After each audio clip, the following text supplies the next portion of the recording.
നമസ്കാരം. പ്രധാന വാർത്തകൾ. കായംകുളത്തെ 92 മെഗാവാട്ട് ശേഷിയുള്ള NTPC ഫ്ലോട്ടിംഗ് സോളാർ വൈദ്യുതി പദ്ധതി പ്രധാനമന്ത്രി നരേന്ദ്രമോദി രാജ്യത്തിന് സമർപ്പിച്ചു. പരമ്പരാഗത ഊർജ്ജ സ്രോതസ്സുകളിൽ നിന്നും വഴിമാറി രാജ്യം ഹരിത ഊർജ്ജ വിപ്ലവത്തിലേക്ക് കടക്കുകയാണെന്ന് പ്രധാനമന്ത്രി.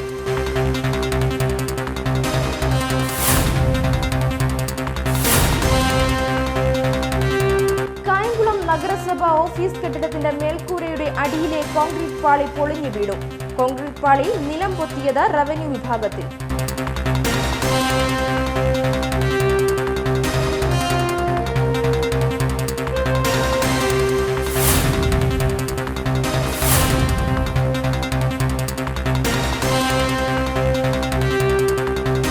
ജില്ലയിലൂടെ കടന്നുപോകുന്ന ദേശീയപാതയുടെ അറ്റകുറ്റപ്പണി ഉടൻ നടപടി സ്വീകരിക്കാമെന്ന് കേന്ദ്ര ഗതാഗത മന്ത്രി നിതിൻ ഗഡ്കരി ഉറപ്പു നൽകിയതായി AM ആരിഫ് MP.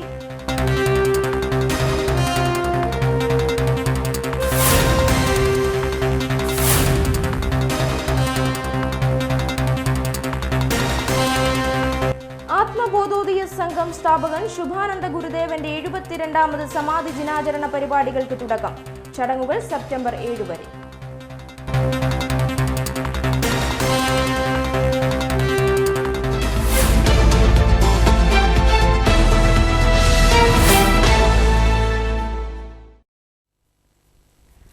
വാർത്തകൾ വിശദമായി.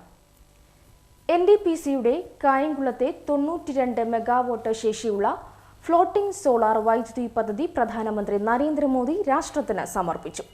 പരമ്പരാഗത ഊർജ്ജ സ്രോതസ്സുകളിൽ നിന്നും വഴിമാറി രാജ്യം ഹരിത ഊർജ്ജ വിപ്ലവത്തിലേക്ക് കടക്കുകയാണെന്ന് വീഡിയോ കോൺഫറൻസിലൂടെ സമർപ്പണം നിർവഹിച്ച പ്രധാനമന്ത്രി പറഞ്ഞു.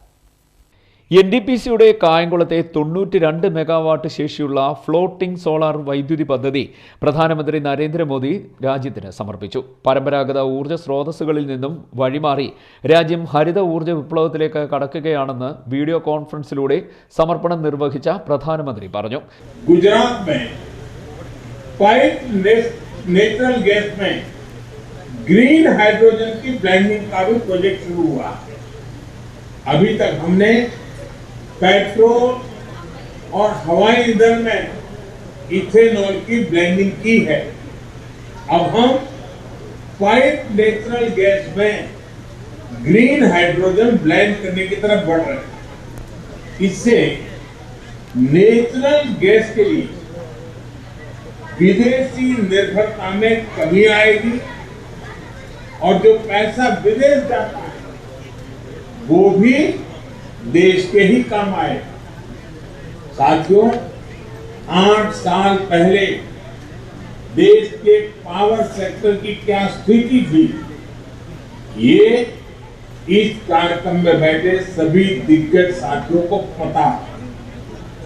हमारे देश में ग्रिड को लेकर दिक्कत थी, ग्रिड फेल हुआ करते थे, बिजली का उत्पादन घट रहा था, डिस्ट्रीब्यूशन सिस्टम पूरी डावाडोल थी. 8 साल पहले हमने देश के पावर सेक्टर के हर अंग को ट्रांसफॉर्म करने का बीड़ा उठाया. ഊർജ്ജ സുരക്ഷ ഉറപ്പാക്കുന്നത് രാജ്യത്തിന്റെ ഭാവി സുസ്ഥിരതയ്ക്കും ഏറെ പ്രധാനമാണ്. വൈദ്യുതി ഉൽപ്പാദനം വർദ്ധിപ്പിക്കുന്നതിനോടൊപ്പം ഊർജ്ജ നഷ്ടം സംഭവിക്കുന്നില്ല എന്ന് ഉറപ്പാക്കാൻ ഓരോ പൗരനും ഉത്തരവാദിത്തമുണ്ടെന്നും പ്രധാനമന്ത്രി പറഞ്ഞു. കായംകുളത്തിന് പുറമെ തെലങ്കാനയിലെ രാമകുണ്ടത്ത് നിർമ്മിച്ച 100 മെഗാവാട്ട് ശേഷിയുള്ള സോളാർ പ്ലാന്റിന്റെ ഉദ്ഘാടനവും പ്രധാനമന്ത്രി നിർവഹിച്ചു. NTPCയിൽ നടന്ന ചടങ്ങിൽ advocate AM Arif MP solar power ഉൽപ്പാദിപ്പിക്കുന്നതിന് വേണ്ടി മാക്സിമം സ്ഥലവും സാധ്യതകളെയും ഉപയോഗപ്പെടുത്താനുള്ള പരിശ്രമത്തിലാണ് നമ്മുടെ ഇവിടുത്തെ NTPC അധികാരികൾ. ഇപ്പം നമ്മൾ 92 മെഗാവാട്ടാണ് ഇപ്പോൾ ഡെഡിക്കേറ്റ് ചെയ്യുന്നത് നേഷൻ. എന്തായാലും ബഹുമാനപ്പെട്ട പ്രധാനമന്ത്രി ഇന്ന് രാജ്യത്തിന് 32 megawatt solar power plant dedicate ചെയ്യുന്ന ഈ മഹനീയ മുഹൂർത്തത്തിൽ നിങ്ങളോടൊപ്പം പങ്കുകാരനാവാൻ കഴിഞ്ഞതിൽ എനിക്ക് അതിയായ സന്തോഷവും അത്യധികമായ ആഹ്ലാദവും. ചിങ്ങോലി ഗ്രാമപഞ്ചായത്ത് president G Sajini, NTPC general manager SK Ram, M Balasundaram, Mahesh Thakur, മറ്റ് ജനപ്രതിനിധികൾ, ഉദ്യോഗസ്ഥർ തുടങ്ങിയവർ പങ്കെടുത്തു. സ്വാതന്ത്ര്യത്തിന്റെ അമൃത മഹോത്സവത്തിന്റെ ഭാഗമായി രാജ്യവ്യാപകമായി കേന്ദ്ര വൈദ്യുതി മന്ത്രാലയം സംഘടിപ്പിച്ച ഉജ്ജ്വൽ ഭാരത് ഉജ്ജ്വൽ ഭവിഷ്യ പവർ അറ്റ് 2047 പരിപാടിയുടെ സമാപനവും ഇതോടൊപ്പം നടന്നു. CDN news, Kayamkulam. കായംകുളം നഗരസഭാ കാര്യാലയത്തിലെ റവന്യൂ വിഭാഗം ഓഫീസ് കെട്ടിടത്തിന്റെ മേൽക്കൂരയുടെ അടിയിലെ കോൺക്രീറ്റ് പാളി ഇടിഞ്ഞു വീണു.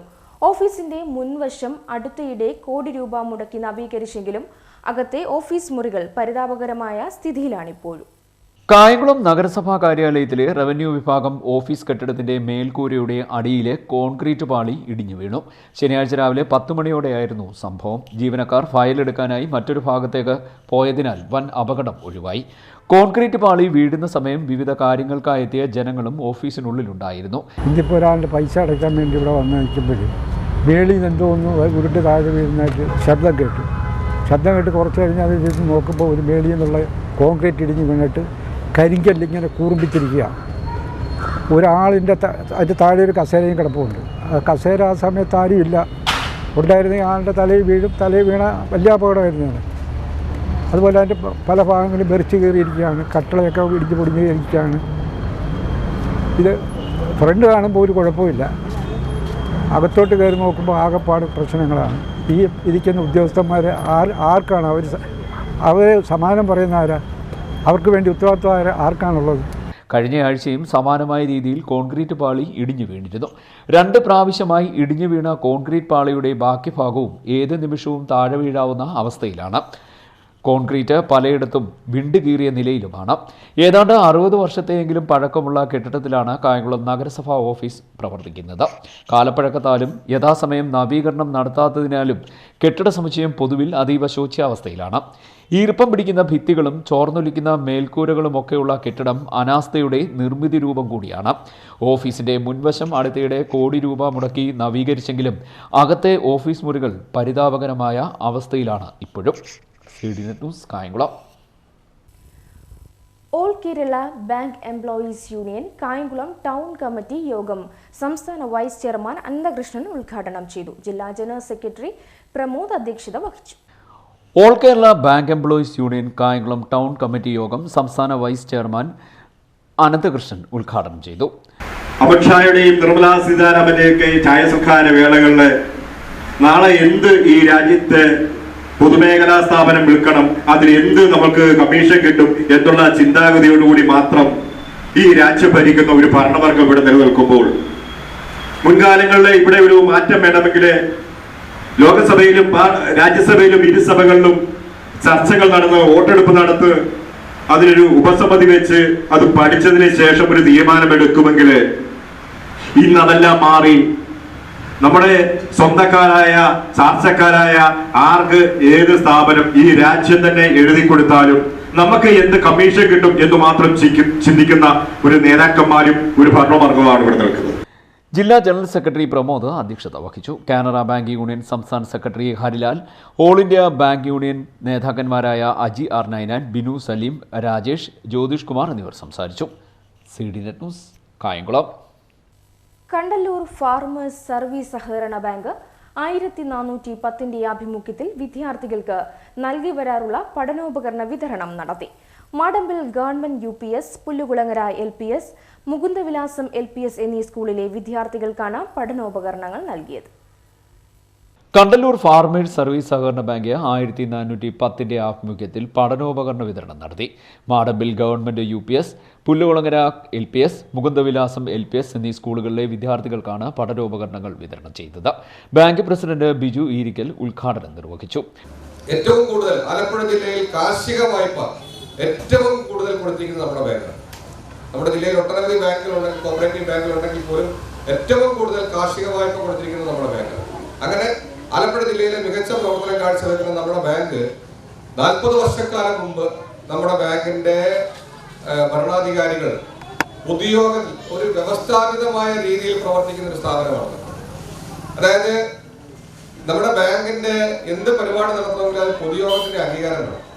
നമ്മുടെ പൊതുയോഗം 40 വർഷം മുമ്പ് നമ്മുടെ പൊതുയോഗം അംഗീകരിച്ച് ബാങ്കിന്റെ അംഗസഹകാരികളുടെ മക്കൾക്ക്, അത് എടുത്തു പറയുന്ന കാര്യമാണ്, ബാങ്കിന്റെ അംഗസഹകാരികളുടെ മക്കൾക്ക് എല്ലാ വർഷവും ഇതുപോലെ നോട്ട് ബുക്ക് വിതരണം, അതായത് പഠനോപകരണ വിതരണം കൊടുക്കണം എന്നുള്ള പൊതുയോഗ തീരുമാനത്തിന്റെ അടിസ്ഥാനത്തിലാണ് ഇന്ന് നമ്മളിവിടെ ഈ പരിപാടി സംഘടിപ്പിച്ചിരിക്കുന്നത്. അത് ഒന്ന് മാടമ്പിൽ UPS, മറ്റൊന്ന് മുകുന്ദവിലാസം LPS, മറ്റൊന്ന് പുല്ലുടങ്ങര LPS. എന്താണ് ഈ സ്കൂളുകളെ പരിഗണിക്കാനുള്ള കാര്യം എന്ന് തന്നെ നമുക്കറിയാം. നമ്മുടെ നാട്ടുപുറത്തെ സാധാരണക്കാരായിട്ടുള്ള മക്കൾ പഠിക്കുന്ന ഏറ്റവും സാധാരണക്കാരായിട്ടുള്ള ആളുകൾ ഇപ്പോൾ ഒരുപാട് ആളുകൾ അല്ലാതെയും പഠിക്കുന്നുണ്ട്. കാരണം സ്കൂളുകളൊക്കെ മെച്ചപ്പെട്ട വന്ന് പൊതുവിദ്യാഭ്യാസ മേഖല മെച്ചപ്പെട്ടതിന്റെ അടിസ്ഥാനത്തിൽ ഒരുപാട് ആളുകൾ പൊതുവിദ്യാഭ്യാസ മേഖലയിലേക്ക് വരുന്നുണ്ട്. ഡയറക്ടർ VK സിദ്ധാർത്ഥൻ അധ്യക്ഷനായിരുന്നു. ഡയറക്ടർ ബോർഡ് അംഗങ്ങളായ TP Anilkumar, Ambika Raju, managing director mini Bhanu, manager P Kunjumon എന്നിവർ സംസാരിച്ചു. മറ്റ് ജീവനക്കാരും വിദ്യാർത്ഥികളും രക്ഷിതാക്കളും പങ്കെടുത്തു. പിന്നെ ഈ ലിസ്റ്റ് തരാൻ ഈ പരിപാടി ഇത്രയും താമസിപ്പിക്കാനും HM-മാരാണ് കാരണക്കാരി. അത് ഇവിടെ ഇരിക്കുന്ന ബഹുമാനപ്പെട്ട രക്ഷകർത്താക്കൾ, നിങ്ങൾ PTA കമ്മിറ്റി കൂടുമ്പോൾ അവിടെ ഇത് ചർച്ച ചെയ്യേണ്ടതാണ്. കാരണം ഇത് ഇന്നലെ തുടങ്ങിയാൽ 40 വർഷത്തിന് മേളിൽ ഇതായി ഈ ബുക്ക് വിതരണം 14-10 ഫാർമേഴ്സ് ബാങ്ക് തുടങ്ങിയിട്ട്. അപ്പോൾ ഇങ്ങനൊരു വിഷയം ഉണ്ടായിരിക്കുന്ന സാഹചര്യത്തിൽ ഒന്നോടെ ഞാൻ ആവർത്തിച്ച് പറയാണ്, ഇവിടെ എത്തിയിരിക്കുന്ന ബഹുമാനപ്പെട്ട രക്ഷകർത്താക്കൾ അടുത്ത PTA കമ്മിറ്റി കൂടുമ്പോൾ അവിടെ ചെന്ന് എന്താണ് ഇതിനുള്ള കാരണം എന്ന് അന്വേഷിക്കണമെന്ന് വിനീതമായി അഭ്യർത്ഥിച്ചുകൊണ്ട് CDNet ന്യൂസ് കായംകുളം. ജില്ലയിലൂടെ കടന്നുപോകുന്ന ദേശീയപാത പൂർണ്ണതോതിൽ അറ്റകുറ്റപ്പണി നടത്താൻ ഉടൻ നടപടി സ്വീകരിക്കാമെന്ന് കേന്ദ്ര ഗതാഗത മന്ത്രി നിതിൻ ഗഡ്കരി ഉറപ്പു നൽകിയതായി AM ആരിഫ് MP അറിയിച്ചു. മന്ത്രി കേരളത്തിലെ പാർലമെന്റ് അംഗങ്ങളുമായി കഴിഞ്ഞ ദിവസം നടത്തിയ കൂടിക്കാഴ്ചയിൽ ഇക്കാര്യങ്ങൾ ഉന്നയിച്ചിരുന്നുവെന്നും MP പറഞ്ഞു. ജില്ലയിലൂടെ കടന്നുപോകുന്ന ദേശീയപാത പൂർണ്ണതോതിൽ അറ്റകുറ്റപ്പണി നടത്താൻ ഉടൻ നടപടി സ്വീകരിക്കാമെന്ന് കേന്ദ്ര ഗതാഗത വകുപ്പ് മന്ത്രി നിതിൻ ഗഡ്കരി ഉറപ്പു നൽകിയതായി അഡ്വക്കേറ്റ് AM ആരിഫ് MP അറിയിച്ചു. മന്ത്രി കേരളത്തിലെ പാർലമെന്റ് അംഗങ്ങളുമായി കഴിഞ്ഞ ദിവസം നടത്തിയ കൂടിക്കാഴ്ചയിൽ ദേശീയപാത സംബന്ധിച്ച വിഷയങ്ങൾ ഉന്നയിച്ചിരുന്നു. അരൂർ മുതൽ കൃഷ്ണപുരം വരെയുള്ള ഭാഗത്തും അമ്പലപ്പുഴ റെയിൽവേ പരിസരത്തും കുഴി നിറഞ്ഞ് യാത്ര ദുരിതപൂർണ്ണമാണ്. അരൂർ മുതൽ തുറവൂർ വരെയുള്ള ഭാഗത്ത് ചന്തിരൂർ, അരൂർ ക്ഷേത്രമടക്കമുള്ള സ്ഥലങ്ങളിൽ മഴ പെയ്താൽ വെള്ളക്കെട്ട് രൂപപ്പെടുന്നു. ഇവിടങ്ങളിൽ വെള്ളം ഒഴുകിപ്പോകാൻ ആവശ്യമായ അഴുക്കുചാൽ ഒരുക്കണമെന്നും അഭ്യർത്ഥിച്ചതായി ആരിഫ് പറഞ്ഞു. ഫ്ലൈ ഓവർ നിർമ്മാണം നടക്കുന്നതിനാലാണ് വെള്ളക്കെട്ടെന്നും മേൽപ്പാലം നിർമ്മാണം പൂർത്തീകരിക്കുന്നതിനൊപ്പം അഴുക്കുചാൽ ഒരുക്കുമെന്നും മന്ത്രി ഉറപ്പു നൽകിയതായും MP പറഞ്ഞു. CDNet news Kayamkulam. നെഹ്റു യുവ കേന്ദ്ര യൂത്ത് ക്ലബ് അഫിലിയേഷൻ ക്യാമ്പയിൻ സംഘടിപ്പിക്കുന്നു. മുൻപ് അഫിലിയേഷൻ ഉണ്ടായിരുന്നതും വിവിധ കാരണങ്ങളാൽ പുതുക്കാൻ കഴിയാതിരുന്നതുമായ യൂത്ത് ക്ലബ്ബുകൾക്കും മഹിളാ സമാജങ്ങൾക്കും പുതുക്കൽ നടത്താം. പുതിയ രജിസ്ട്രേഷൻ ഇല്ലെങ്കിലും നിബന്ധനകൾക്ക് വിധേയമായി അഫിലിയേഷൻ നൽകും. ഫുട്ബോൾ, ക്രിക്കറ്റ്, സൈക്ലിംഗ് ക്ലബ്ബുകൾ, റെസിഡൻസ് അസോസിയേഷൻ, ലൈബ്രറികൾ എന്നിവയ്ക്കും അഫിലിയേഷൻ നൽകും. കോൺഗ്രസ് എസ് ആലപ്പുഴ ജില്ലാ കൺവെൻഷനും നേതൃസംഗമവും കായംകുളത്ത് നടന്നു. സമ്മേളനം കോൺഗ്രസ് എസ് സംസ്ഥാന പ്രസിഡന്റ് രാമചന്ദ്രൻ കടന്നപ്പള്ളി MLA ഉദ്ഘാടനം ചെയ്തു. കോൺഗ്രസ് എസ് ആലപ്പുഴ ജില്ലാ കൺവെൻഷനും നേതൃസംഗമവും കായംകുളത്ത് നടന്നു. പതാക ഉയർത്തിയതോടെ പരിപാടികൾക്ക് തുടക്കമായി. തുടർന്ന് നടന്ന സമ്മേളനം കോൺഗ്രസ് എസ് സംസ്ഥാന പ്രസിഡന്റ് രാമചന്ദ്രൻ കടന്നപ്പള്ളി MLA ഉദ്ഘാടനം ചെയ്തു. അതുകൊണ്ടാണ് ഗാന്ധിജിയുടെ മടങ്ങ് രാജ്യത്തെ രക്ഷിക്കുന്ന മഹോന്നതമായ സന്ദേശം ഉദ്ഘാടനം ചെയ്യുന്നത്. ആ ഗാന്ധി ദർശനങ്ങൾ വർത്തമാനകാലത്ത് പ്രാധാന്യം വർദ്ധിച്ചു വരികയാണ്. അതുപോലെ തന്നെ ഗാന്ധി മൂല്യങ്ങളും ഗാന്ധി ദർശനങ്ങളും ഏറ്റവും കൂടുതൽ ഉദ്ഘാടനം ചെയ്തിട്ടുണ്ട്. വർത്തമാനകാലത്ത് ഗാന്ധിയിലേക്ക് മടങ്ങും രാജ്യത്തെ രക്ഷിക്കൂ എന്ന സന്ദേശം കൊടുക്കുന്ന ഏക സംഘടന കോൺഗ്രസ് ആണ്. കോൺഗ്രസ് എന്നുള്ള സംഘടനക്ക് മറ്റു പല ഗാന്ധിമാരെ കൊടുക്കുന്നത് ലോകം ആരാധിക്കുന്ന ആരാധ്യനായ രാഷ്ട്രപിതാവ് മഹാത്മാഗാന്ധി അവരുടെ ദക്ഷിണോ ചോദിച്ചാൽ വേണ്ടിയെന്ന് ആർക്കും ഉത്തരം പറയട്ടെ. അതിപ്പോൾ സാക്ഷികൾ ലോകാരാധനായ രാഷ്ട്രപിതാവിനെ കുറിച്ച് 1.5 മണിക്കൂർ സമയമാണ് ഒരു BJP അംഗം പ്രസംഗിച്ചത്. ഗോഡ്സെയെ രാഷ്ട്ര ദേശീയ നേതാവായി അംഗീകരിക്കണം, അദ്ദേഹത്തിന്റെ പേരിൽ ക്ഷേത്രങ്ങൾ പ്രതിമകൾ സ്ഥാപിക്കണമെന്ന് പറഞ്ഞപ്പോൾ കോൺഗ്രസ് സംസ്കാരത്തിന്റെ വികാരത്തിന്റെ ആവശ്യമുണ്ടായിരുന്നെങ്കിൽ ആ ലോക്സഭാ തലം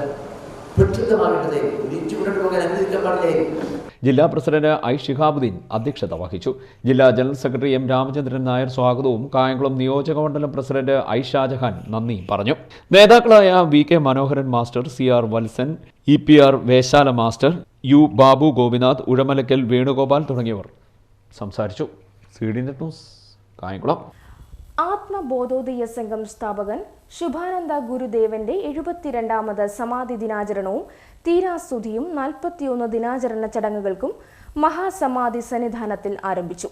മഹാസമാധി സ്ഥലമായ മാവേലിക്കര കൊറ്റാർകാവ് ശ്രീ ശുഭാനന്ദ ദർശാശ്രമത്തിലാണ് ചടങ്ങുകൾ നടക്കുന്നത്. ആത്മബോധോദയ സംഘസ്ഥാപകൻ ബ്രഹ്മശ്രീ ശുഭാനന്ദ ഗുരുദേവന്റെ 72ാമത് സമാധി ദിനാചരണവും തീരാസ്തുതിയും 41 ദിനാചരണ ചടങ്ങുകൾക്കും മഹാസമാധി സന്നിധാനത്തിൽ തുടക്കമായി.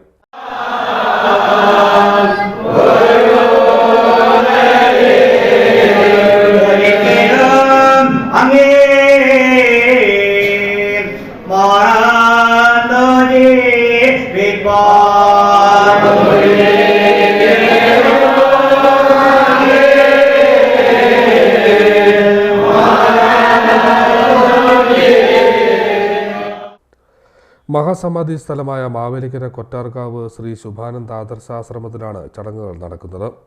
ഇതിന് തുടക്കം കുറിച്ചുകൊണ്ട് മാന്നാർ നിരണം 3-ാം നമ്പർ ശാഖയിൽ നിന്നും പദയാത്ര ആരംഭിച്ചു. മാന്നാർ ചെന്നിത്തല പുതിയകാവ് വഴി മഹാസമാധി കേന്ദ്രമായ കൊറ്റാർക്കാവ് ശ്രീ ശുഭാനന്ദ ആദർശാശ്രമ സന്നിധിയിൽ എത്തിച്ചേർന്നു. ചടങ്ങുകൾക്ക് കർമ്മകർത്താവ് സ്വാമി സൂക്ഷ്മാനന്ദ നേതൃത്വം നൽകി. ലോക ആരാധ്യനും പരമാചാര്യനുമായ ഭഗവാൻ ബ്രഹ്മശ്രീ ശുഭാനന്ദ ഗുരുദേവപാദങ്ങൾ ഭക്തിയാദങ്ങൾ നമസ്കരിച്ചുകൊണ്ടും പ്രതിപക്ഷ സ്ഥാനത്തേക്ക് വടാതിരി കർമ്മകർത്താവുകളും സന്യാസശ്രേഷ്ഠന്മാർ വടാസമുള്ള അംഗങ്ങൾ ഏവർക്കും ഗുരുനാമത്തിലും ഈ നമസ്കാരത്തെ അറിയിച്ചുകൊണ്ട് ആണ്ടുതോറും നടത്തി വരുന്നതായ ബ്രഹ്മശ്രീ ശുഭാനന്ദ ഗുരുദേവ തിരുവടികളുടെ സമാധിയോടനുബന്ധിച്ച് ഈ വർഷം 22ാമത് സമാധി നേർന്നു. വളരെ അനുഗ്രഹപ്രദമായി തന്നെ കേന്ദ്രമഠ സമിതിയുടെ തീരുമാനപ്രകാരവും ഭഗവാന്റെ നിശ്ചയപ്രകാരവും മാന്നാർ ശ്രീ ശുഭാനന്ദ 3-ാം നമ്പർ മാന്നാർ ശ്രീ ശുഭാനന്ദ ആശ്രമത്തിൽ നിന്നും പദയാത്രയായി സന്നിധാനത്തിൽ എത്തിച്ചേർന്ന് വളരെ അനുഗ്രഹമായി. എന്നാൽ ഗുരുദേവൻ്റെ കാര്യങ്ങളെ സംബന്ധിച്ചുള്ള കലിയുഗത്തിൻ്റെ കൽക്കാവതാരമാണ്. ആ കൽക്കാവതാര കാലഘട്ടത്തിൽ ഭഗവാന്റെ ജന്മ ഉദ്ദേശവും അതിൻ്റെ ലക്ഷ്യങ്ങളെ സംബന്ധിച്ചിടത്തോളം 1057 ആണ്ട് മേടമാസം പൂർണ്ണവർഷത്തിൽ 17-ാം തീയതി വെള്ളിയാഴ്ച പ്രഭാതത്തിൽ കുട്ടമ്പേര് ശ്രീകുലയ്ക്കൽ വിദ്യാദിനും കൊച്ചിനീലി അമ്മയിലും ജന്മമെടുത്തുകൊണ്ട് ആ ജന്മസാഫല്യങ്ങളെ സംബന്ധിച്ച് ഏതാണ്ട് 69 ഇരുവയസ്സ് വരെയും പരമകാരനായ ജഗൽ ഗുരുവിൻ്റെ ജഗൽ സാന്നിധ്യത്തോടുകൂടി ഈ ലോകത്തിൻ്റെ നന്മയുടെയും തിന്മയുടെയും ഭാഗങ്ങളെ വിശദീകരിച്ചു കൊടുക്കുവാൻ അതിലുപരിയായിട്ട് ഈ ലോകത്തിൻ്റെ അവസ്ഥകളെ സംബന്ധിച്ച് 21 നൂറ്റാണ്ടിനപ്പുറമായിട്ട് ഭഗവാന്റെ വ്യവസ്ഥകളെ അടിസ്ഥാനപ്പെടുത്തുമ്പോൾ ദൈവിക ആരാധനയും ദൈവിക സുഖങ്ങളും. General secretary KM Gopalakrishnan, VK Babu, AK Purushothaman, KN Krishnankutty എന്നിവർ ചടങ്ങുകൾക്ക് നേതൃത്വം നൽകി. CDNet news Mavelikkara. Velanchira Janashakthi public സ്കൂളിൽ അന്താരാഷ്ട്ര നേച്ചർ കൺസർവേഷൻ ഡേയും ഹെപ്പറ്റൈറ്റിസ് ഡേയും ആചരിച്ചു. പ്രശസ്ത പരിസ്ഥിതി സംരക്ഷകൻ സത്യനാരായണൻ നേച്ചർ കൺസർവേഷൻ ഡേ ഉദ്ഘാടനം ചെയ്തു. Doctor Sneha Madhu hepatitis day ഉദ്ഘാടനം നിർവഹിച്ചു. വേലഞ്ചിറ ജനശക്തി പബ്ലിക് സ്കൂളിൽ അന്താരാഷ്ട്ര നേച്ചർ കൺസർവേഷൻ ഡേയും ഹെപ്പറ്റൈറ്റിസ് ഡേയും ആചരിച്ചു. പ്രശസ്ത പരിസ്ഥിതി സംരക്ഷകൻ സത്യനാരായണൻ നേച്ചർ കൺസർവേഷൻ ഡേ ഉദ്ഘാടനം ചെയ്തു. വീട്ടിൽ ചെന്നിട്ട് പുസ്തകം വായിക്കുമ്പോൾ ഉണ്ടാകുന്ന സംശയങ്ങളും ഫോൺ ചെയ്തോ നിങ്ങളുടെ വാട്സപ്പ് ഗ്രൂപ്പ് വഴിയോ അല്ലെങ്കിൽ പിറ്റേ ദിവസം വീട്ടിൽ വന്നോ ചോദിക്കാം. വീട്ടിൽ നിന്ന് സ്കൂളിൽ വന്ന് ചോദിക്കാം. അപ്പോൾ ഞാൻ പറഞ്ഞത് ഇതൊരു പ്രഭാഷണമേ അല്ല. പിന്നെ എനിക്കൊരു ഡിമാൻഡ് ഉള്ളത്, നിങ്ങൾ മഹാഭാരതത്തിൽ ഉഗ്രസ്രവസിനെ പറ്റി കേട്ടിട്ടുണ്ടാകും. ഉഗ്രസ്രവസ് എന്ന് വെച്ചാൽ ഉഗ്രമായി ശ്രവിക്കുന്ന ആൾ. ശ്രവിക്കുക എന്ന് വെച്ചാൽ എന്താ? കേൾക്കുക. ഉഗ്രമായി കേൾക്കുക എന്ന് വെച്ചാൽ ആ കേൾക്കുന്നതെന്തും മനസ്സിൽ തറയ്ക്കും. മനസ്സിൽ തറയുന്ന ആ അറിവ് പിന്നീട് പകർന്നു കൊടുക്കുകയും ചെയ്യും. മനസ്സിലായോ? അപ്പോൾ അതുപോലെ നിങ്ങൾ ഞാൻ പറയുന്നത് കേട്ടുകൊണ്ടിരിക്കണം. ഞാൻ പറയുന്നത് തലച്ചോറിൻ്റെ ഒരു ഭാഗമാക്കണം. തലച്ചോറിൻ്റെ ഒരു ഭാഗമാക്കണം എന്ന് പറയുമ്പോൾ ജസ്റ്റ് ഒരു ഉദാഹരണം ഞാൻ പറഞ്ഞു തരാം. ഔഷധ, പച്ചക്കറി കൃഷിത്തോട്ടം, കറിവേപ്പിൻ തൈ നട്ട് ഉദ്ഘാടനം ചെയ്യുകയും ചെയ്തു. Doctor Sneha Madhu hepatitis day ഉദ്ഘാടനം ചെയ്തു. Principal Sajeev Pulukulangara, administrator Suresh, nature club convener Prasanna, Sreelekha, Lekha, Sindhu Santhosh, Vinu Ponnachan, Rajan എന്നിവർ സംസാരിച്ചു. ഞാൻ നേരത്തെ ജോലി ചെയ്ത രാജ്യത്ത് അവിടെ ഒരു മരം നമുക്ക് വെട്ടാൻ ഗവൺമെന്റ് പെർമിഷൻ തരും. പക്ഷെ ഒറ്റ കണ്ടീഷൻ, ഒരു മരം വെട്ടിയാൽ 10 മരം നടണം. അത് നട്ട് ഫോട്ടോ എടുത്തിട്ടേ ഈ മരം വെട്ടാൻ പറ്റുള്ളൂ. അതുകൊണ്ട് എന്തു പറ്റി? അവിടെ മരങ്ങൾ ധാരാളം ഉണ്ട്. ഞാൻ 20 വർഷം ജോലി ചെയ്ത ആ രാജ്യത്ത് വെച്ച് എനിക്കൊരു പനിയോ തുമ്മലോ ഒന്നും ഉണ്ടായിട്ടില്ല. അത്ര നല്ല എന്താ പറയുന്നേ അന്തരീക്ഷമാണ്, നല്ല എൻവയോൺമെന്റ് ആണ്. ഒരു അന്തരീക്ഷത്തിൽ, കാരണം അണുക്കൾ ഉണ്ടാക്കുന്ന പനി ഉണ്ടാക്കുന്ന യാതൊരു വൈറസും അവിടെ ഇല്ല. CDNet news Kayamkulam. മാതൃഭൂമി ദിനപത്രത്തിന്റെ മുൻ പ്രത്യേക ലേഖകൻ KG മുകുന്ദൻ ഓണാട്ടുകരയിലൂടെ എന്ന പത്നിയിൽ എഴുതിയിരിക്കുന്ന ഹ്രസ്വ ലേഖനങ്ങളുടെ സമാഹാരം പുസ്തക രൂപത്തിലാക്കിയതിന്റെ പ്രകാശനം നടന്നു. കായംകുളം KPSC ഹാളിൽ നടന്ന ചടങ്ങിൽ കൃഷിമന്ത്രി P. പ്രസാദ് പ്രകാശനം നിർവഹിച്ചു. മാതൃഭൂമി ദിനപത്രത്തിന്റെ മുൻ പ്രത്യേക ലേഖകനായിരുന്ന KG മുകുന്ദൻ 3 പതിറ്റാണ്ട് മുമ്പ് കായംകുളത്ത് റിപ്പോർട്ടറായിരിക്കെ മാതൃഭൂമി ദിനപത്രത്തിൽ ഓണാട്ടുകരയിലൂടെ എന്ന പങ്ക്തിയിൽ എഴുതിയ ഹ്രസ്വലേഖനങ്ങളിൽ തെരഞ്ഞെടുത്ത 53 എണ്ണത്തിന്റെ പുസ്തക രൂപത്തിലാക്കിയതിന്റെ പ്രകാശനം നടന്നു. മാവേലിക്കര കാവ്യ ബുക്സാണ് പുസ്തക രൂപത്തിൽ പ്രസിദ്ധീകരിച്ചിരുന്നത്.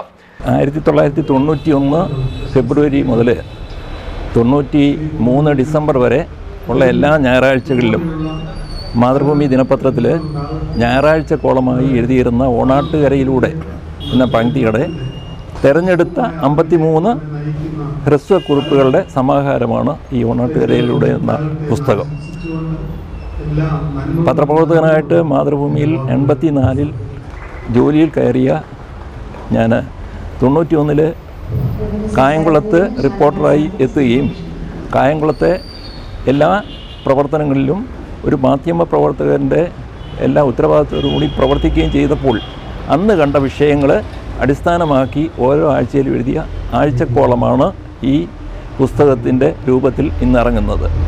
3 പതിറ്റാണ്ടിന് മുമ്പുണ്ടായിരുന്ന കായംകുളത്തിൻ്റെ അന്നത്തെ അവസ്ഥയും ഇന്ന് അതിൽ വന്ന മാറ്റങ്ങളെക്കുറിച്ചും അതിലെന്തെല്ലാം നേടാനായി, എവിടെയെല്ലാം വ്യത്യാസം വരുത്താനായി, ഒന്നും നേടാനായിട്ടില്ലയോ എന്ന് വിശകലനം ചെയ്യുവാനും കഴിയുന്ന രീതിയിൽ ഈ പുസ്തകം രൂപപ്പെടുത്തുവാൻ വായനക്കാർക്ക് കഴിയുന്നു എന്ന് ഞാൻ കരുതുകയാണ്. പുസ്തക പ്രകാശനം കൃഷിമന്ത്രി P. പ്രസാദ് നിർവഹിച്ചു. സംസ്ഥാനത്തെ മുഴുവൻ കൃഷിഭവനുകളും സ്മാർട്ടാകുമെന്ന് കൃഷിമന്ത്രി ചടങ്ങിൽ പറഞ്ഞു. കെട്ടിടത്തിന്റെ മോടിയിലോ ഓഫീസിലെ മേശ, കസേര, കമ്പ്യൂട്ടർ എന്നിവയിലോ അല്ല ഈ സ്മാർട്ടാകൽ. ശാസ്ത്ര നേട്ടങ്ങൾക്ക് കർഷകരിലേക്ക് എത്തിച്ച് കൃഷി സ്മാർട്ടാക്കുകയാണ് ലക്ഷ്യമെന്നും മന്ത്രി പറഞ്ഞു. കൃഷിഭവൻ VV രാഘവൻ പേരിട്ടത് തന്നെ ഇതൊരു സർക്കാർ ഓഫീസ് ആക്കാനാണ്. വീടും വീടിന് ഭവൻ ചേർത്താണല്ലോ ഒരു കാലത്ത് ആലയം ഭവൻ എന്നൊക്കെ ചേർത്തായിരുന്നു. അപ്പോൾ ഒരു കൃഷിഭവൻ കർഷകന്റെ വീട് എന്നുള്ള തരത്തിൽ തന്നെ നടക്കില്ല. കർഷകന്റെ വീട് കർഷകൻ എല്ലാ ദിവസവും വന്നിരിക്കാന്നുള്ള തരത്തിലൊന്നുമല്ല. പക്ഷെ അത് ഒരു ഓഫീസ് എന്തായാലും വേണം. പക്ഷേ അതൊരു ഓഫീസ് ആവരുത്, ചട്ടപ്പടി നമ്മൾ നടക്കുന്ന ഒരു സാധാരണ സർക്കാർ ഓഫീസായി മാറാൻ പാടില്ല എന്ന തരത്തിലാണ് തോന്നുന്നത്. പക്ഷേ കാലാന്തരം അല്ലപ്പോൾ തന്നെയും ഈ അദ്ദേഹം പറഞ്ഞു വളരെ ശരിയാണ്, ഇപ്പോഴും ഏതാണ്ട് അങ്ങനെ തന്നെ നിൽക്കുന്ന തരത്തിലേക്ക് എത്തി. അതിന് സബ്സിഡി വിതരണം അദ്ദേഹം കൃത്യം പറഞ്ഞു. മീറ്റിംഗ്, റിപ്പോർട്ട് അവർക്ക് നിർവഹില്ല. ഒരു കൃഷിഭവനിലുള്ളത് 3 ജീവനക്കാരാണ്, അല്ലെങ്കിൽ ഒരു 4 മാക്സിമം കേരളത്തിൽ 4 പേരൊക്കെയാണ് കൃഷിഭവനിലുള്ളതെന്ന് പറഞ്ഞാൽ. ഇങ്ങനൊരു പാർട്ട് ടൈം സ്വീപ്പറായിരിക്കും തരത്തിലാണ്. ഒരു നിർത്തില്ല, എപ്പോഴും മീറ്റിംഗ്. റിപ്പോർട്ട്. കൃഷി ഉദ്യോഗസ്ഥന്മാർ ഞങ്ങൾ പറഞ്ഞു, കൃഷി ഉദ്യോഗസ്ഥന്മാർ കൃഷിയുടെ ഡോക്ടർമാരാണ്. നമുക്ക് അസുഖം നമ്മൾക്ക് നേരെ ആശുപത്രിയിൽ പോകും. പക്ഷിമൃഗാദികൾക്കാണെങ്കിൽ നല്ലൊരു സമാധാനം കൊണ്ടുപോകും. വളരെ അപൂർവ അവസരത്തിൽ മാത്രമേ അതിൻ്റെ ആൾക്കാർ വീട്ടിൽ വന്ന് ചികിത്സിക്കുന്നുള്ളൂ. ബാക്കി കൊണ്ടുപോകും, മൃഗാശുപത്രിയിൽ കൊണ്ടുപോകും. പക്ഷേ സസ്യങ്ങൾക്ക് രോഗം വന്നാൽ ഇതിനെ പിടിച്ചോണ്ട് പോകാൻ പറ്റും. അപ്പോൾ ഡോക്ടർ ഇവിടെ വന്ന് നോക്കിയെടുക്കും. ഇപ്പോൾ കർഷകന്റെ അടുത്താണ് ഇവർ പറയുന്നത്. അതുകൊണ്ടാണ് ഞാൻ പറഞ്ഞത് ഇക്കൊല്ലം മുതൽ നമ്മൾ സ്മാർട്ട് കൃഷിഭവനിലേക്ക് നീങ്ങുക. കേരളത്തിലെ 1076 കൃഷിഭവനുകളെയും ഒറ്റയടിക്ക് ആക്കാൻ മാറ്റാൻ പറ്റില്ല. പക്ഷെ എന്നാൽ 1076 കൃഷിഭവനുകളെയും ഘട്ടമായിട്ട് സ്മാർട്ട് കൃഷിഭവൻ. സ്മാർട്ട് കൃഷിഭവൻ എന്ന് പറഞ്ഞാൽ കർഷകൻ, കൃഷി ഉദ്യോഗസ്ഥർ കൃഷിഭവൻ വിട്ട് കൃഷിയിടത്തിൽ കൂടുതൽ നേരം നിലയുറപ്പിക്കുന്നതിന് ഞങ്ങൾ അതിൻ്റെ കൂടി ഭാഗമായിട്ടാണ് കഴിഞ്ഞ ദിവസം പ്രഖ്യാപിക്കുന്നതും. മന്ത്രി അടക്കമുള്ള ഉദ്യോഗസ്ഥന്മാർ 2 മാസത്തിലൊരിക്കൽ ഒരു കർഷകന്റെ ഒപ്പം കൃഷിയിടത്തിൽ പോയിരിക്കണം. കൃഷി അസിസ്റ്റന്റ് ഡയറക്ടർ ആൾക്കാരെല്ലാം ആഴ്ചയിലൊരിക്കൽ ആ തരത്തിൽ പോകണം. ജോയിന്റ് ഡയറക്ടറുകൾ മാസത്തിലൊരിക്കൽ അവിടെ മുന്നിലേക്ക് പോകണം. കൃഷിയിടങ്ങളുമായിട്ട് കൂടുതൽ ബന്ധപ്പെട്ട് നിൽക്കണം. കർഷകർ സഹായമാകുന്ന അങ്ങനെയല്ല. കർഷകർ വിളിച്ചു ചോദിക്കുമ്പോൾ അല്ലെങ്കിൽ ആഫീസ് ചെന്ന് കൃഷി ഓഫീസർ നോക്കി കാത്തു കെട്ടിക്കുകയല്ല. Folklore academy chairman OS Unnikrishnan പുസ്തകം ഏറ്റുവാങ്ങി. അഡ്വക്കേറ്റ് യു പ്രതിഭ MLA ചടങ്ങിൽ അധ്യക്ഷത വഹിച്ചു. ഇതെല്ലാം ചേർത്തിട്ട് ഓണക്കരയിലൂടെ എന്ന് പറഞ്ഞുകൊണ്ട് മനോഹരമായി ഇത്ര ലളിതമായിട്ടാണ് എഴുതിയിരിക്കുന്നത് നോക്കുമായിരുന്നു. മനോഹരമായ ഒരു ഓർമ്മക്കുറിപ്പ് പോലെ നമ്മൾ തന്നെ ഓർക്കും. ഇന്നലകളിൽ പലതും ഇപ്പം ഇങ്ങനെ ഓർക്കും. എനിക്കൊരു 10-40 വയസ്സാകുമ്പോഴാണ് മനുഷ്യൻ പഴയ കാര്യം ഓർത്തുള്ളത്. അതൊരു നമ്മൾ നമുക്ക് ആർക്കും അത്ര ഓർക്കില്ല. പഴയത് എഴുത്തേണ്ടൊക്കെ ഓർക്കുമായിരിക്കും. പലപ്പോഴും പലരും അവരുടെ ഒരു 40കളിലേക്ക് ഇറങ്ങുമ്പോഴാണ് ഇന്നലെ വരെ നമ്മുടെ ചുറ്റുമുണ്ടായിരുന്ന ഒരുപാട് മനുഷ്യർ ഇന്ന് കാണുന്നില്ല. നമ്മൾ നിരന്തരം കണ്ടുകൊണ്ടിരുന്ന പല കാഴ്ചകളും അത് പെട്ടെന്ന് ആധുനിക കാഴ്ചകളിലേക്ക് മാറുന്നു. ഇത്തരം ചിന്തകൾ വരുന്നത് ആ ഒരു കാലഘട്ടത്തിൽ പെട്ടെന്ന് ഇത് വായിച്ചപ്പോൾ തോന്നുമായിരുന്നു ഇങ്ങനെയൊക്കെ ആയിരുന്ന ഒരു കാലത്തിൽ നിന്ന് എന്തൊക്കെയോ വ്യത്യസ്തമായ മറ്റൊരു കാലത്തേക്ക് നമ്മൾ എത്തി നിൽക്കുമ്പോൾ മനുഷ്യൻ്റെ ഈ പറഞ്ഞ പോലെ ചിന്തകളിലാണ് എനിക്ക് തോന്നുന്നു പരിസരങ്ങളിൽ വിഷം അതുപോലെ തന്നെ മനുഷ്യൻ്റെ ചിന്തയിലുമൊക്കെ കുറേ വിഷം കലർന്നു എന്നുള്ളത് തോന്നുന്നുണ്ട്. എനിക്ക് ഏറ്റവും സന്തോഷം ഞാൻ doctor Cheravally Sasi, professor Mammen Varkey, professor VC John, advocate A Shajahan, D Ayyappan എന്നിവർ പ്രസംഗിച്ചു. KG മുകുന്ദൻ സ്വാഗതവും റെജി പാറപ്പുറത്ത് നന്ദിയും പറഞ്ഞു. CD net news Kayamkulam. പ്രധാന വാർത്തകൾ വീണ്ടും. കായംകുളത്തെ 92 മെഗാവാട്ട് ശേഷിയുള്ള NTPC ഫ്ലോട്ടിംഗ് സോളാർ വൈദ്യുതി പദ്ധതി പ്രധാനമന്ത്രി നരേന്ദ്രമോദി രാജ്യത്തിന് സമർപ്പിച്ചു. പരമ്പരാഗത ഊർജ്ജ സ്രോതസ്സുകളിൽ നിന്നും വഴിമാറി രാജ്യം ഹരിത ഊർജ്ജ വിപ്ലവത്തിലേക്ക് കടക്കുകയാണെന്ന് പ്രധാനമന്ത്രി.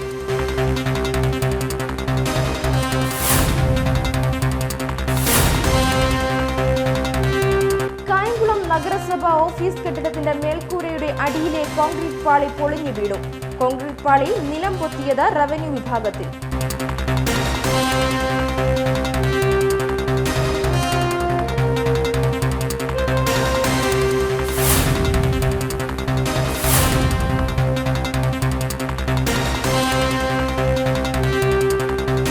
ജില്ലയിലൂടെ കടന്നുപോകുന്ന ദേശീയപാതയുടെ അറ്റകുറ്റപ്പണി ഉടൻ നടപടി സ്വീകരിക്കാമെന്ന് കേന്ദ്ര ഗതാഗത മന്ത്രി നിതിൻ ഗഡ്കരി ഉറപ്പു നൽകിയതായി AM ആരിഫ് MP.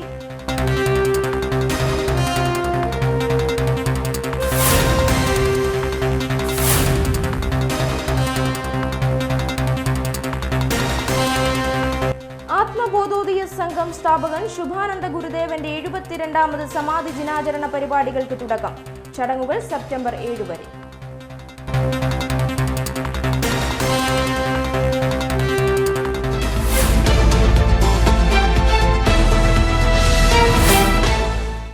ഇതോടെ ഈ വാർത്താ ബുള്ളറ്റിൻ ഇവിടെ പൂർണ്ണമാകുന്നു. നമസ്കാരം.